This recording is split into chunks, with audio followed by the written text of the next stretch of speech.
Good. All right, we're going to call this 4 o'clock meeting to order, and this month we're going to have the building principals talk or discuss or review school data highlights. You guys want to I feel like last year I went and then I rambled. So Are you going to put anything on the screen? Yours was some wording. You had no, I'm not going to put anything on the screen. Okay, you've done it. Okay. All right. I'll pass these out here.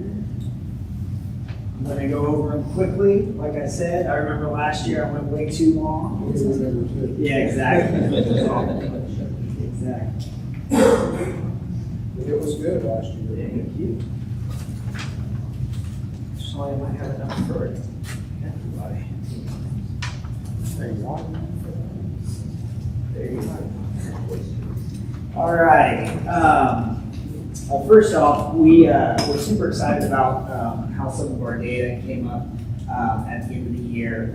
Tracking that, it's been really cool for us. And so I know some of our teachers have taken a look at this data too. I do hope once our iRead scores become finalized and we actually know what the number is, hopefully we can get our second and third grade teachers, or any teacher honestly, in so that we can kind of celebrate them, because we're really happy with the results that we're going to be getting. We're kind of going to talk about that as we go. So we're super pumped about some of this data. Right off the front, you'll see the iReady ELA growth. That's the test that students do at the beginning of the year to see kind of where they're at. We do it at the middle of the year, kind of to track where they're at, how much they've learned, and then at the end of the year to see how much they've grown on a complete year basis. So the first two things that you see at the top are the iReady ELA growth for math and ELA. Obviously, our goal, and I really think we can get there, is 100% growth in both. That means that, hey, the average student kind of coming through here will grow a full grade level, which is obviously like our big goal. And so getting to 95 and 96% this year was huge. We were super excited last year, if you remember correctly, at 91% for both. And you can kind of see how those 4-year trends have started to turn. And super proud of our teachers. And our teachers really take this to heart. When we do our data meetings, I know last year there was a grade level that didn't like their data, and they took it very personally. And there were actual tears. They took it personally and really worked to improve that. So the top is the iReady math and ELA growth for our entire building. Our iRead 3 scores, we don't have those quite yet. We can, just based on our math, we think we're going to be somewhere between 75 to 80%. And for us, the reason that's such a big win is because over 30% of our population in that grade level, in third grade, is either SPED, or they have a 50, we only have a couple of 504s, or they are ELL students, meaning that's not their English is not their first language. So it was a very it's an exciting class. They worked really, really hard. As I'm going to show you here shortly, they grew quite a bit since their kindergarten year. But we were nervous kind of coming in, because at 30% of your grade level having some extenuating circumstances that makes learning more difficult, we were nervous about getting to that 70%. But I'm very confident we got to at least 70, and I'd say we were somewhere between 75 to 80. We have such a transient population that it's really hard to say, hey, this student counts for us, or this student counts for another school, because when they come in, it literally goes by the amount of days, and it's really hard to track. It's a math problem for us, but we think I think we're going to be around 77, 78%, to be honest with you. I don't think we'll drop below 75, but getting to that 70% mark is huge. We've only ever did that one other time. That was last year. We did get to 80. Again, we'll get those hopefully back sooner rather than later. Our K, what you see next under that is the K percent reading score. That means when the students were in kindergarten, after their kindergarten year. All right, that was the amount of students that were reading at grade level. So you'll see in 2022, 2023, the current third graders that just took the iRead 3 test got probably 75, 80%. Only 55% of those students left kindergarten reading in the grade level. Okay, And then obviously, as we went to the next year, it actually dropped to 46%. Our second graders this year actually dropped from that 55%. We saw a spike last year, 68%, and then this year we got to 71%. So we're working, we're still climbing. The reason why that number is so awesome is because I think this year we had 6% of our students come in as early K students.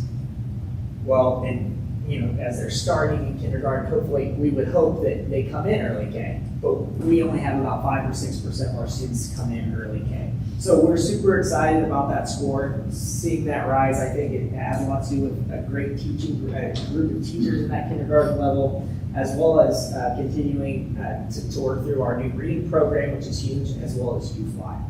Kind of as we're kind of moving away now from the overall scores, total write-ups.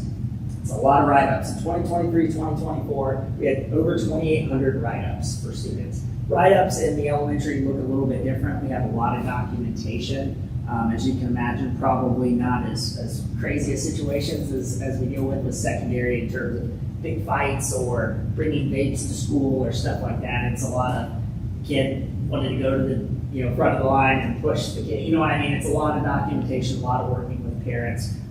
So 2023, 2024, we were at 2,800. We saw a sharp decline, a little over 400 in 2024, 2025, and then last year we only had 1,500 write-ups, which is really good. Oddly enough, even though we had way less write-ups, if you take a look to the right there, we actually had more suspensions. Kelly, Mrs. Hillman kind of made a joke that towards the end of the year, we had a lot of kids that took early vacations because of some of their decisions that they were making. It seemed like this year we had more of those because we were actually tracking to be under 400 with about a month left of school. So we had a sharp incline in suspensions, but it is what it is. People, students make decisions and there are ramifications for those decisions. So yes, even though we had way less total write-ups, we actually had more suspensions. Write-ups per grade level, this is for this year specifically. You'll notice, as I say all the time, kindergarten is going to be a bulk of those write-ups. It is kids that maybe they don't necessarily know how to act. Coach B, you've been in kindergarten classrooms, you know how some of the kids are maybe not as prepared for school. It's a lot of documentation, it's a lot of communication with parents. And to be honest, our kindergarten teachers do a really awesome job of doing those documentation pieces. First grade, we obviously see a steep drop, a little over 200 in terms of write-ups for that grade. That's awesome. That means a lot of our first graders are learning from those mistakes in kindergarten. And then we drop down again even further in second and third grade, and then we do see a rise in fourth grade. And I think it's a lot of it is they think they're the macho kids on campus. And a lot of it is, hey, you're making terrible decisions. Hey, next year if you do that, you're going to be suspended. Kindergarten and fourth grade are always our highest suspensions because we're trying to get them ready to go to that next level. And then the attendance data, the last piece on the front, number of students missing 10% of school days, which is 18 school days in a given year. You'll see in 2022, 2023, we actually had 150 of our kids miss at least 10% of the school days.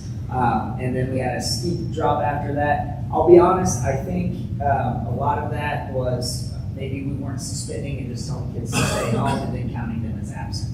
I don't know. That was kind of when I first got there, but we saw a steep decline. We dropped to 62. 2 years ago, we had 24, and then this year we had 30 of our kids miss at least 18 school days. Does anybody have any questions on that front page? Yeah, Jake, I guess you've heard me use the term meat and potatoes. Mm-hmm. It just seems like every year it's the same thing. You've already said 2 or 3 times, we don't know, do we even know if all the numbers are real? Are we plugging in fictitious numbers? Are we guessing? Well, I'm just saying the percentages and stuff. Mm-hmm. We don't know, when kids come to school here, are they ours or somebody else's? It just seems like there's a lot of things going on in there. Yeah. Do we really know where we're at? I'm not talking about just you, I mean, I'm just No, I talking mean- about the whole total process. Yeah, I mean, I guess what I'm saying is we have a lot of people that move into the district and then leave the district pretty quickly based on the amount of rentals and the heights. That happens a lot for us.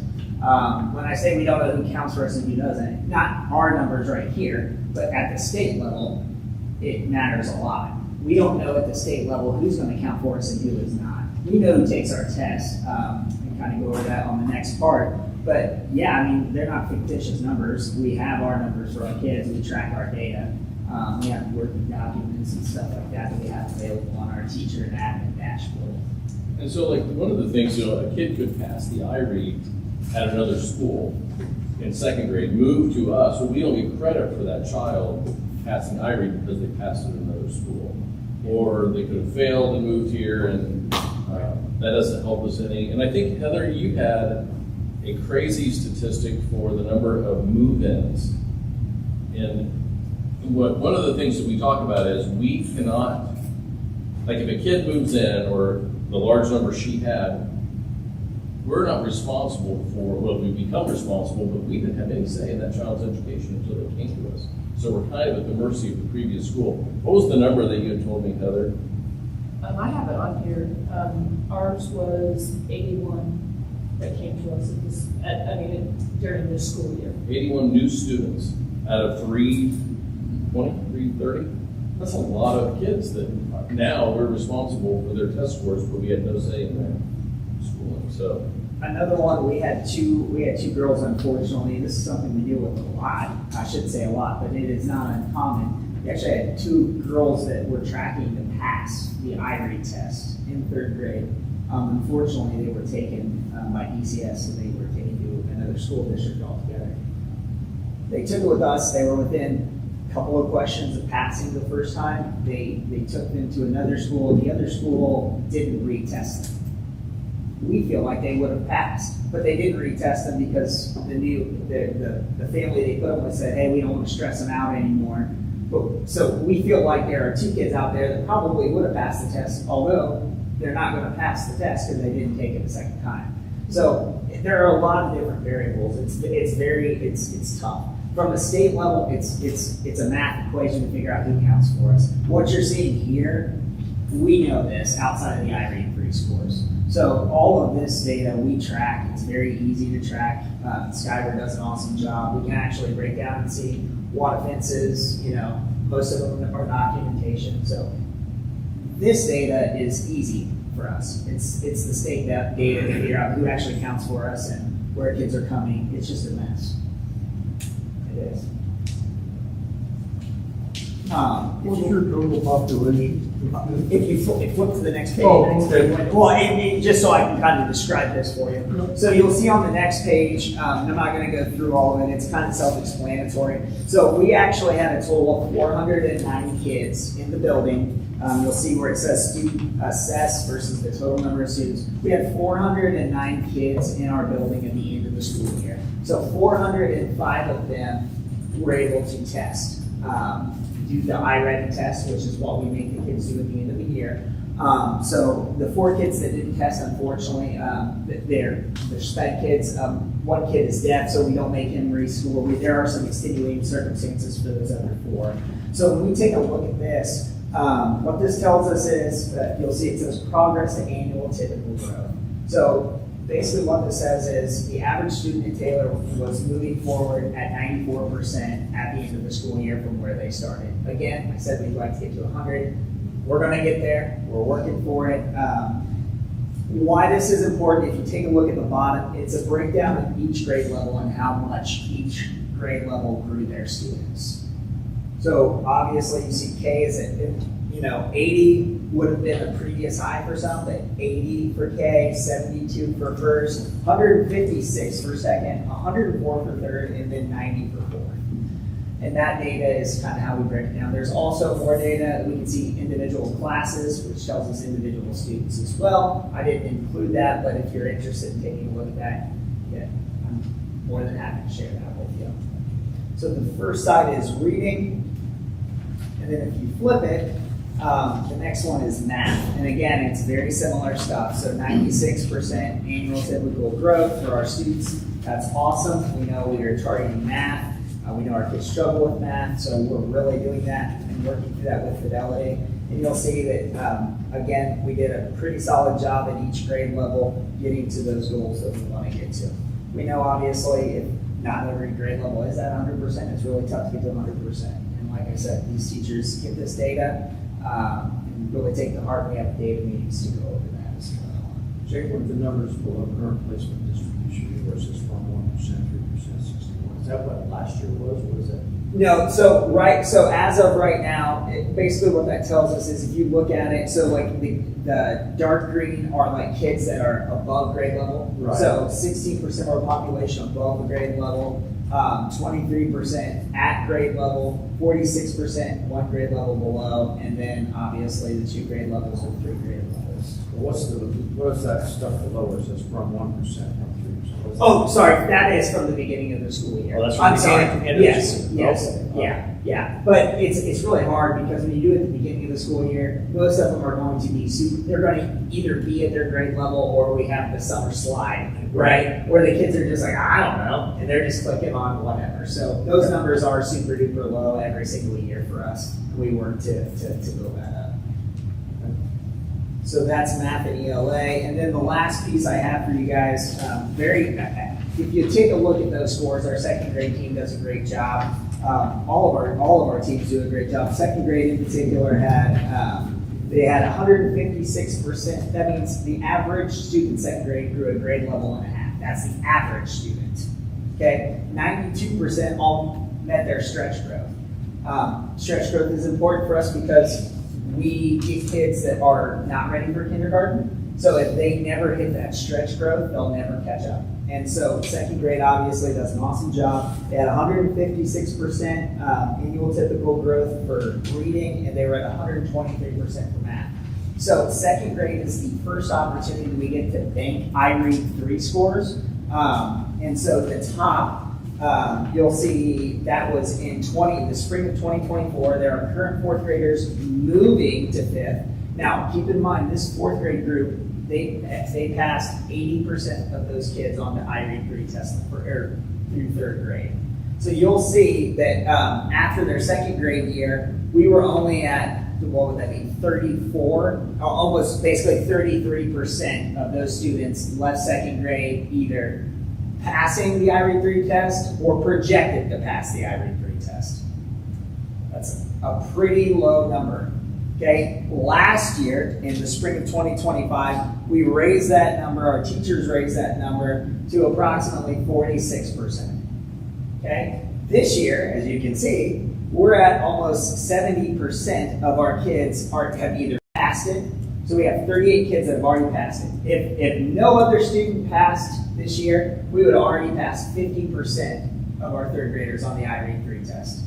Now, that number is significant because in 2022, 2023, only, what would that be? Oh, sorry, yeah. So 59% of our kids in 2022, 2023 passed after their 3rd grade year. We're passing 50% now after 2nd grade. That's awesome. And there are another 15% that are on track to pass. Now, we have not had one student since I've been here that did not pass after they were on track. And most of them, we have a big jump in 2nd and 3rd grade, which you can obviously see here as well. So we're heading into the year with 70%, approximately 70% of our kids either passing or on track to pass. And then there's another group of about 20 to 24% that is within that, hey, we can get them there by the end of 3rd grade, which is super exciting because that would put us over 90% pass rate next year, which is obviously the state of Indiana goal for each school to get to 95%, but we feel like we can get to 90% next year. Anybody have any questions? Sorry, just trying to go as fast as I could. Feel the pressure. Sounds good to me. Okay. Good. Thanks, Ron. Good evening. Hey, Heather, do you have your visual for next year? For your new rules? just to make sure they've seen We're that. talking about the accountability. Yes. I did not have that. You know, did you see it? I'm not going to pop it up there more. When you're done, I'd like them to see it. It's a layer. Don't want to think, okay. Yes. You're gonna pull that? Okay, thank you. All right, I can't talk on that. I never can. I don't know why I just don't agree to go first. I think I just get too much because I look at people and they're like, oh my goodness, I don't know what to do. But I try. We spend a lot of time and a lot of our teachers put a lot of effort into it. So I feel like if I don't give it to you guys, that was the best. So. Well, we do not have Island data yet, so that's why obviously Jake is not presenting and I will not present. They're still saying fall, whenever that, fall, fall can be a long range, so we'll just continue to wait and see. So I kind of put together just a summary. We don't do iReady, so in our building, our math curriculum still is iReady, but our difference is from the elementary, we focus more on the checkpoints, and the checkpoints do not necessarily give us a pass, did not pass kind of data. It gives us an idea of where students are so that we can remediate, and that's how we form our interventions. And so, kind of a shocking, which I didn't put, I probably should have, but the number of students that we have that come back as undetermined on those checkpoint tests. And undetermined means either they just didn't answer, or they could have answered, like, let's say if it's an English reading question, they could have answered in gibberish, or just not able to be graded. So it is alarming the number of students, especially at our level. I know at Jake's level, they tend to take it a little bit more seriously. It feels like by the time they get to middle school, no matter how we incentivize it, the students will add another S. Why does this matter? We hear so many times, I'll do it when I get to high school. I'll be better when I get to high school. We talk a lot just about those building blocks, and that's kind of what we try to focus on with our building. So I kind of put together just some things that normally I know you guys are kind of interested in, or at least historically are interested in. So put together just some attendance for students. There you see at the top, 92.6. Just kind of broke it down. Miss Nicholson, who is one of obviously our office assistants, she's responsible. She keeps a massive spreadsheet of all this information. So it kind of goes to 110 students that miss more than 10 days. So kind of you see it goes by 5, 10, 15, 20, 25 unexcused absences. So Quest, as you guys know, is where we enter into students who obviously are becoming at risk. So you see kind of the numbers as Ms. Nicholson continued to enter those as the absences went up, the Quest referrals went down. So 3 on their 4th referral, 25 unexcused absences or more. We did have a few students who had 60 plus absences this year. Which is obviously highly alarming. Multiple visits to home. Obviously, we made calls to probation. We made calls to CPS, doing everything that we could possibly do to get those students there. And then the second part of attendance, I broke it down because I know Mr. Deshawn had I believe shared with you guys what staff attendance was. So I put that on here for the middle school, kind of broke it down. You can see there what it kind of boils down to. Obviously, as you guys are aware, we did have one beyond extenuating circumstances here with one of our teachers with a major medical health issue. So that kind of factors in some of that too. But 6 of our staff miss more than their 12 days that they're given. And that boils down to, that's 33% of just the middle school teachers that miss more than their 12 days. And so 5 of the 6 that had more than their 12 also had a range of 15 to 28 days that they missed. And so when you boil that down, that's 3 weeks of instruction. When you miss 15 days of school, that's 3 weeks of instructional time. And so that's very impactful. And I know that's why Mr. Deshawn has been very focused on maybe trying to incentivize the teachers with a way to to hopefully come. And some of that, obviously, teachers can't help. We know that there's medical concerns. We know that families, people within the home unit obviously have medical concerns. And so hopefully this year we'll have a much healthier year, and that number will hopefully decrease. So Mr. Marler, I know the next statistic is something that you always ask, and so this year I put it down. And this is what Mr. DeShawn asked about. So we enrolled 81 students that came to us from another school district within this past school year. They may have at some point been a Taylor student, but were gone for several years, like Jake said. Some of that's just mathematically, it's hard to sometimes keep up with. But some kids came back after they've been gone for a couple of years. Maybe some students came back after they decided homeschooling. But when you look at that, that's about a fourth of our population. And then within that, then 89 students withdrew. So like Jake said, very transient population. And sometimes mathematically, that's somewhat hard to keep up with. Students do have to be enrolled with us 162 days is the number. And so if they're with us 162 days, that doesn't always mean that they're present and butts in the seat for 162 days, but it means they were enrolled with us for 162 days. So if on day 163 they move someplace else, then that score does count for or against us. Now if it's a student who's been super transient, that score just doesn't count anywhere. But like he's saying, we had a young lady who mom wanted to move her to Plainfield, to where someone else was living. She called Plainfield, and we actually called and asked and said, hey, they're moving, and they said, well, we've already given Island. Okay, but we're still within the window, so if she moves there, you have to give her the test. Nope, we're done giving the test. Our schedule's done, wherever, so if you want this student tested, you better hustle and get her tested. And she'd been with us all year, so she's definitely in the 162, so I mean, at this point, our only option is to say, okay, sorry, but we're going to crash and burn before you move, and hope that that's a positive outcome for us. It's not obviously a desirable way to test a student, but and like you said, schools don't have to test, hey, we're not going to test you. You should have already had her tested. Like, okay, well, it's still within the 4-week window. And so it's one of those where you kind of get into then one of these kind of matches where you're just like, okay, like to know that she got tested and to hopefully have that score count for us, we'll go ahead and test her, which we did. But that obviously happens a lot. The next part there is the student grade incentive. So that's where we did the bracelets at lunch. Students got a 45-minute lunch. If they had 1 or fewer Fs. So you see there, students with 1 or 0 Fs earned a 45-minute lunch and additional field house time.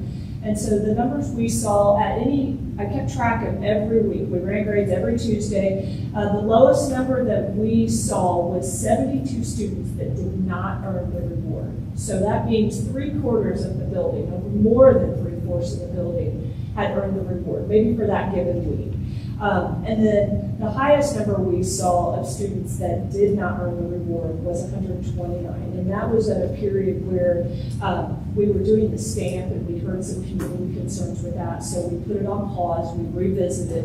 But then we did see when we put it on pause to revisit how we needed to do things differently, that's where we saw the spike in the numbers. So at that point we started to realize very early on that what we were doing, but the students were buying into that. It was working. And so it did kind of ebb and flow throughout the year. Kind of, middle school students, they can be finicky. But basically, once the reward started again, the numbers dropped below 100. And so we had, just 100 students that or less that weren't earning the reward, which means, 3/4 of the building weren't earning the reward. So hopefully that will translate into some better Island scores. I'm hopeful. At least we are making a more concerted effort for that. Next page is just all student discipline. I'll let you kind of look at that. Obviously, we start with the most recent at the top. showing a daily average of 11.7 referrals a day. And some of this, as like Jake said, it could be documentation, which isn't necessarily a referral. Documentation could be just simply a conversation. And then you see breakdown of referrals by grade. So Jake said, obviously, his 4th grade is his highest, and they have those conversations of, you better give this a check because this next year it's not going to work for you. And you see that our lowest number is 5th grade. So those conversations must be somewhat resonating.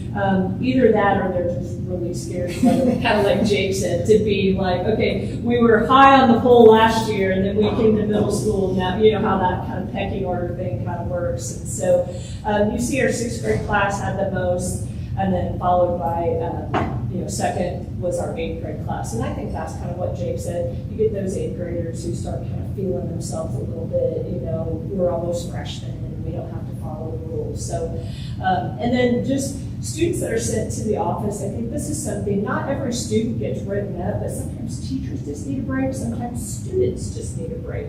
And so the office is always obviously a place for that separation, for whatever that is needed. And so I just kind of did it. We do keep track of office visits and how many students are visiting the office.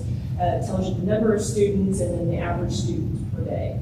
So you see in April after spring break, we did a 10.1. So you start thinking, all right, everybody's done after spring break. And then we go to Island, so that's always about 0.2.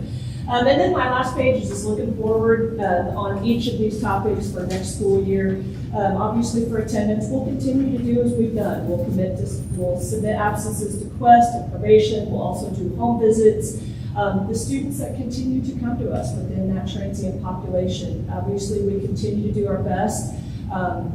Most of our students come to us with very little data other than iLearn. And so we'll use the checkpoints to obviously work towards intervention and remediation. And then, our focus is always with our Tier 1 instruction to try to get as much of that done in the classroom as we can. The student grade incentive, I plan to continue that. The data obviously has shown we are making strides. And then a kind of an unintended consequence or reward of that, I guess, would be that we saw just general improvements in overall cafeteria behavior because the students came in different waves. And so that greatly helped in terms of how we supervise that large space with very few people. So that was an unintended reward there, I said. And then student discipline, obviously next year, everyone's question, is how are we going to do it? And I know Brandon and I have talked, is just to be very present in the classrooms and in the hallways. And so essentially work is going to get done standing at a mobile podium in the hallway or in a classroom. And also we made a revision to the student handbook. Students with 8 or more referrals in a semester or 15 over the course of the year will be placed on the behavior contract. So we dropped that number from 20 to 15, and that was approved in our student handbook. And then this helps make the focus of school actually school. There are a lot of students who come to school and do the right thing. They know, and they're there. They want to learn. And then there are students who just want to be a distraction. They want to be, the class clown. And so, our conversations next year are going to be, you've been in school since kindergarten. You should know how to act. This isn't new to you. So, they'll have some opportunities to learn how to behave. And if not, they'll quickly learn. That's why I said in my last sentence there, that school will not be a place for their shenanigans because it distracts the learning that students don't want to learn. So. That's it. I don't know if I kept it to 7 minutes. I told Brandon I said 7. You said 7. All right. I So think what about, you didn't address staff absences on last page. Anything we can do there? but, do you want to address kind of some of those things? I don't want to. So we met in Discussables last month, and one of the things that we came up with, and it's as much to address that as it is to reward those who do come. Sure. Was to do a reward of a $200 stipend every quarter if you're perfect attendance. So our bus drivers don't miss. They're sick, they come because they know there are no subs. They never miss. Well, this would be great for them. They get rewarded and thanked for their great service. Others might see it as a way to make a little extra money, and then that day they may be going to take off, maybe they'll come. So that was one of the things that we did. And then another thing was, So is that across the board for I everyone? want to do it for every employee. Every employee, okay. And if you take into account if a teacher missed 2 days and they don't take those 2 days, well, it costs us $240 for subs. Now it's just $200. So financially, it should be a wash. We shouldn't lose any money there. Hopefully, we'll have more teachers in the building. And then we also came up with, as teachers earn days by covering classes that they can only use for a school, rather than this year's. So that will help keep that down as well. We put some blackout dates. There's no taking off the day before break. So the day before Thanksgiving break, Christmas break, spring break, summer break, you cannot take that day How off. will you stop that? If they would, for some reason, take it off, they get double docked. 2 days off for that day. They agreed, the union worked with us on that, and they agreed that we should be better. And so we came up with some common ground there. And then we talked about some other things we weren't ready for, so we're gonna take this step this year, and then next year we may tighten it a little bit more. But, so we can do it without changing the contract. Okay, no, that's a good step, so. And I put that up there too, because I think that's the team that for their needs. I had 8 out of 22 teachers miss at least 12 days.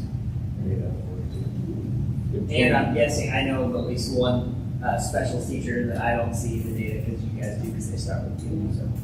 We had 29 was these 20 days. That's over there for a while. But anyway, I love what she had come up with for next year to go to the next level, to be promoted. I still think it's a low bar, but it's a good start. And if the child does not achieve 3 of those 4 things, then they are subject to being held back. And there'll be a committee that works with this board to look at case by case if they don't make it. But, I mean, I think every child can show growth. They don't have to pass. They don't have to grow an entire grade level, but they need to show some effort, a little bit of attendance. Everybody can be here. Right? I mean, that's just a no-brainer. Academic performance, passing classes is not harder. Teachers bend over backwards to make sure it gets passed. That shouldn't be enough. And then behavior. They know what to do. This is the rocket science. So I like what she put together there. And this finally may make kids understand that they just don't get promoted because they're a teenager and we don't hold them back anymore. No. Which is kind of what's happening.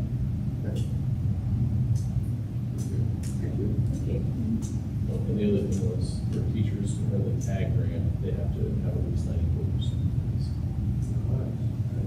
And they agree with that. Good. Yep. Yeah.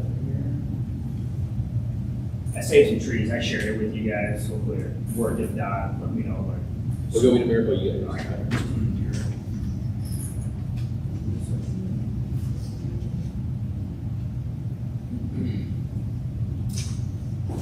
When this is pulling up, we have the same issues at the professional side when it comes to the staff or attendance. And before we went on break for the summer, Heather and I spoke with our staff. I think you did too, about, I bet you if we tallied up, Heather and myself, I can't think of obviously it's different, but Heather and myself have probably been in 50 plus classrooms subbing. That's just not going to be the reality coming up this year. We cannot be in classrooms when we're helping each other out with 700 plus kids. We cannot be tied up in classrooms or this. So we have already had some strong conversations with the staff just about, hey, rally together, be together, because Heather and I could do great in classrooms. I'm not worried about that. But if you have multiple teachers out, it's going to be a situation where you have to go to the gym and teach 3 classes at once. Now you're losing instruction day again, or you'll have to do this, or this will come up. That's just a reality. Preps will not be there, which will put a strain and the morale will go down, but that's just, we're telling our kids to be accountable and we have to submit them to Quest and everything else, but we don't have that for the adults. We just have what Mr. Deshawn mentioned, but it's going to take a strain because I know we won't speak for Heather, but we can't be in classrooms 50, 60 times a year. And there's every given day. I know I sub 2 or 3 a day. I'm sure you're probably pretty close. So without the extras, we just cannot do that, and that's not the reality. So The number one thing is we need to figure something out so the instruction and the quality of education doesn't go down.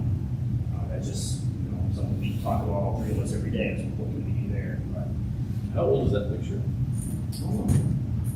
That sideline looks purple. That's what color track is about. So I know I usually do the ADM stuff about move into this in the fall, so I'll have it in the fall. We had a weird summer, kids thinking they're gonna go, not go this, so a lot of the numbers would have been skewed. A lot of people with policies coming out are thinking this is, I'm not sure you guys see comments or whatnot, whatever school is facing it, constant contact with, where with all the other schools around, even farther, 30-mile radius. I got friends all over, they're dealing with the same stuff. It's just, ours is just public, that's all, it's a difference. Kind of what they do, this will kind of spotlight, a several year gap here.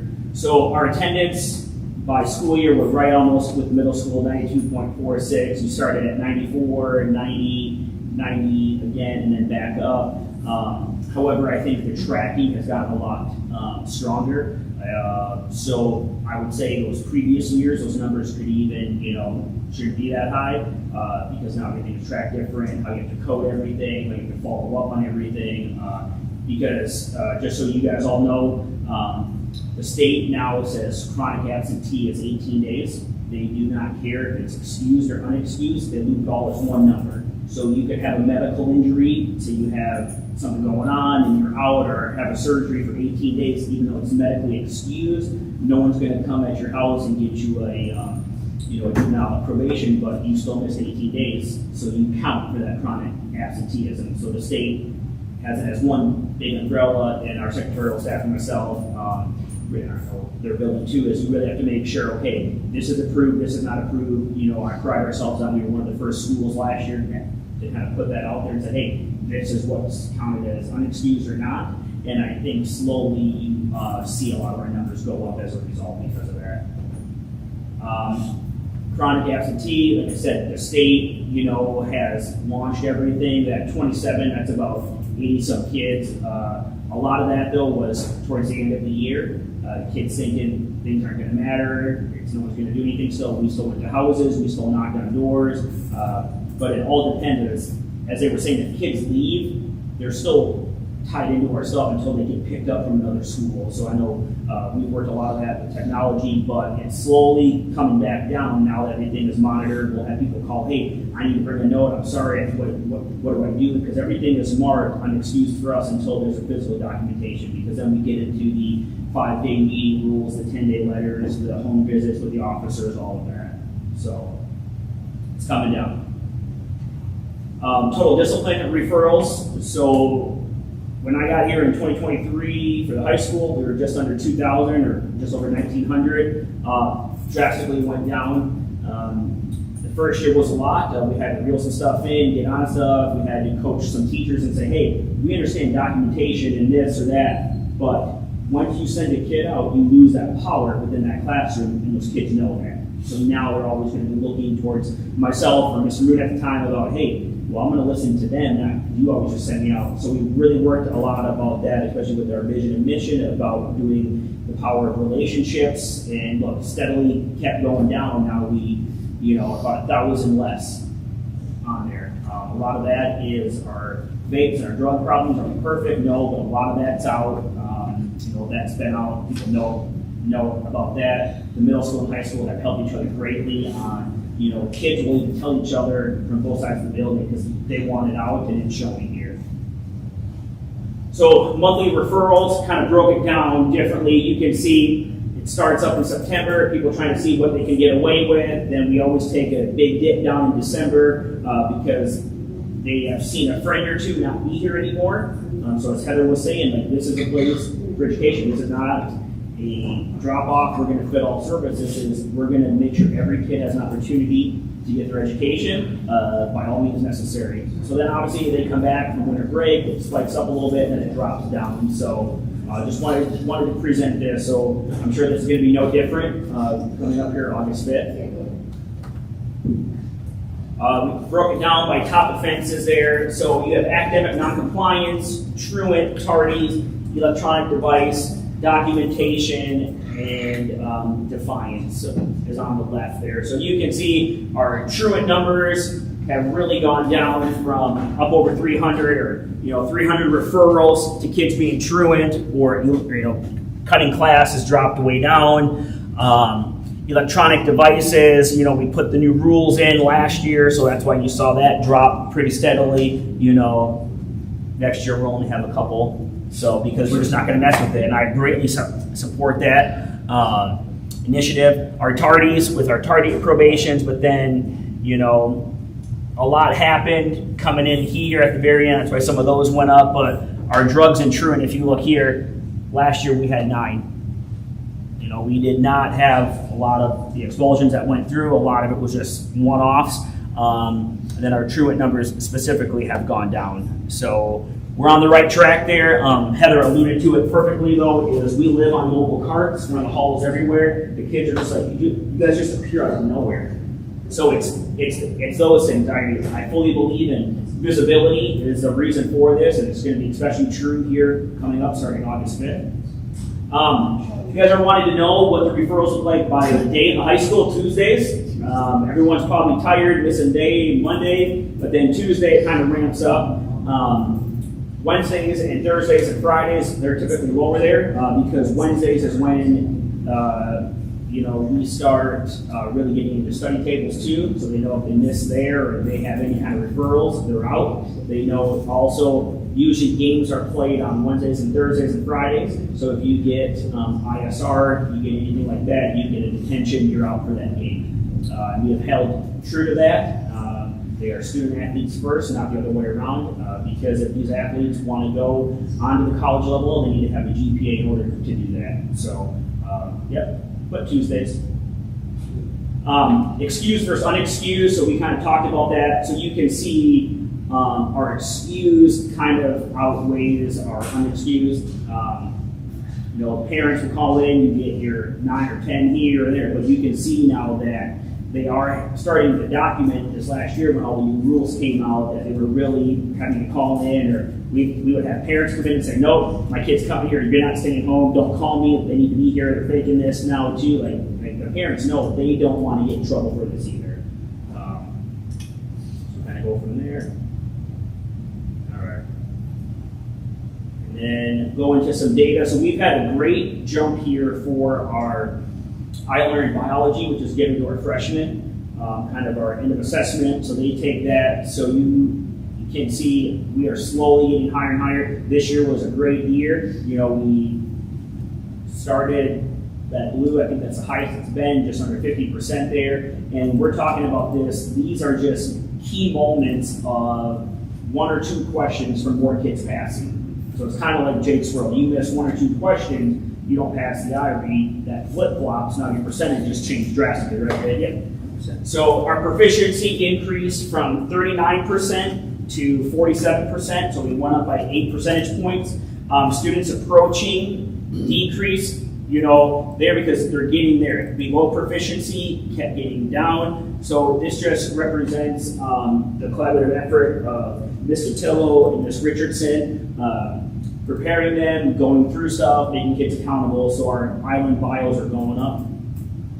So, these are the big numbers that we're always looked at, published on, all these things. So our SAT reading trends, so this year, even though last year we met or exceed, we were at 50% last year, we were at 43% this year.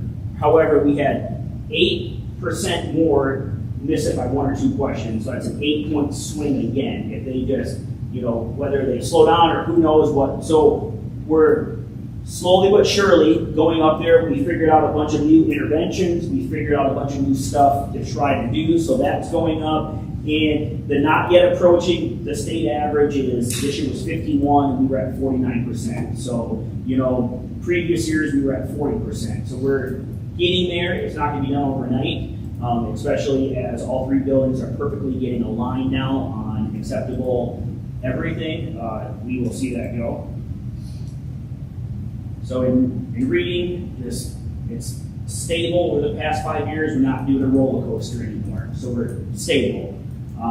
43% met or exceed, as I talked about. That's just a couple questions here or there. So Mr. Wade was really happy again about this. We're getting there slowly.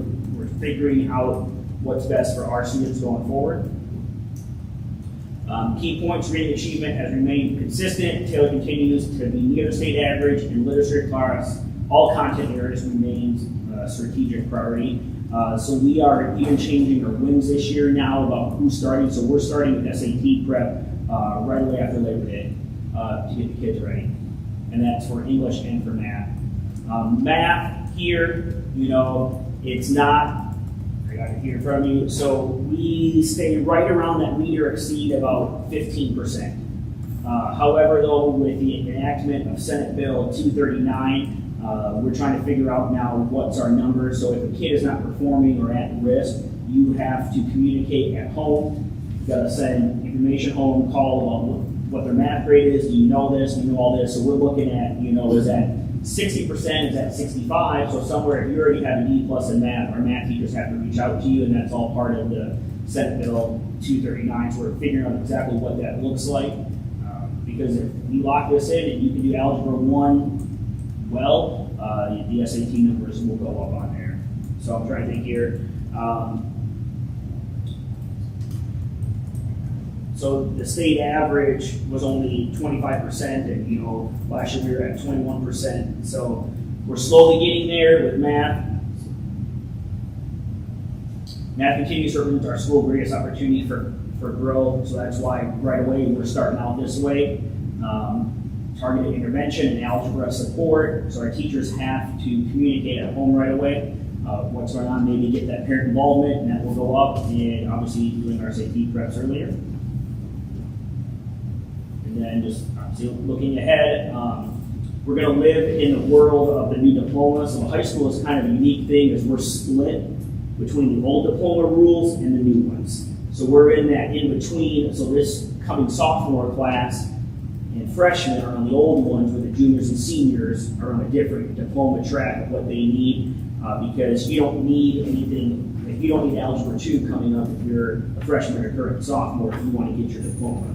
We're trying to get everybody on the seal, so everyone's kind of starting out on the employment seal, but you need 100 work-based hours. We talked about this. We are now going to partner across the road with the township about, they gave me a list, and we've been talking about jobs and employment skills and all these things that try to go up. So just always looking ahead, but we're going to the right spot. I mean, our name is out there for Taylor for all 3 buildings on what we're trying to do. It's just, we just can't waver when things get a little rocky right now, and I think that's been a tight way ever since. Questions about anything? I'm still stuck on the fact you said you've been here since 2023. 2022. I was a year at the elementary, then 3 up here now. That goes fast. It's fast and gray hair and wrinkles. I don't see Jake with gray hairs and wrinkles. It's coming. It's coming, Jake. It's coming. I'm going to be 41 and that's quick. So, no, like I said, we just have to stay the course, and that is the biggest thing.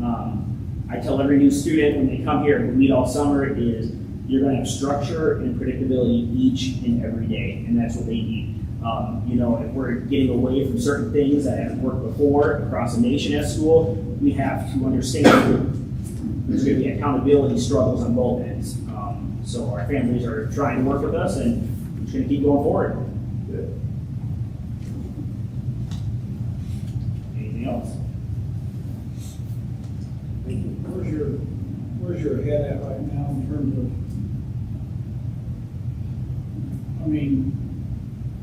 you guys have a perfect situation in high school. We and Brian, we made so much headway.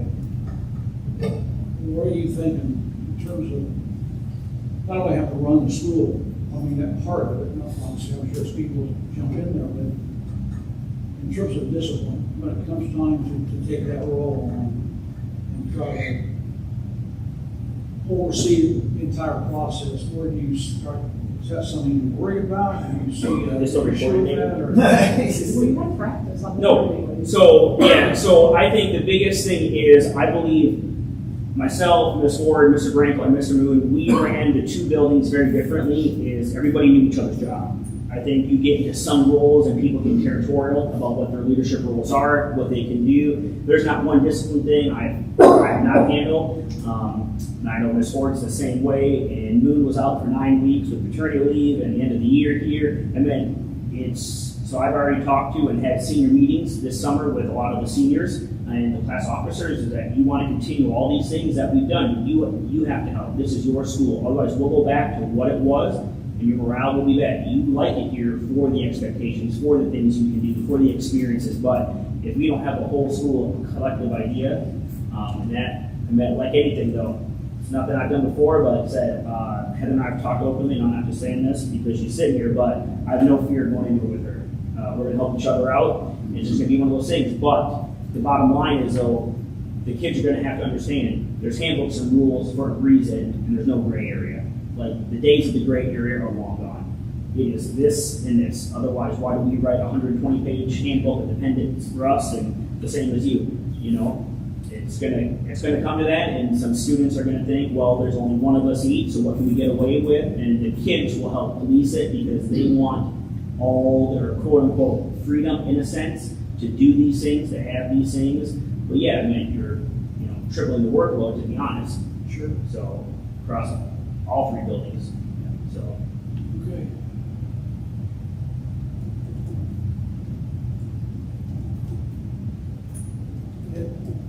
we're gonna be ready. We got 3 minutes for the next meeting. We did it. Good job. We're putting the buzzer on, Jay. I was like 20 minutes, thinking everybody got 20, I did 21, so I was pleasantly surprised with you. Any more questions? All right. Meeting adjourned. So, John,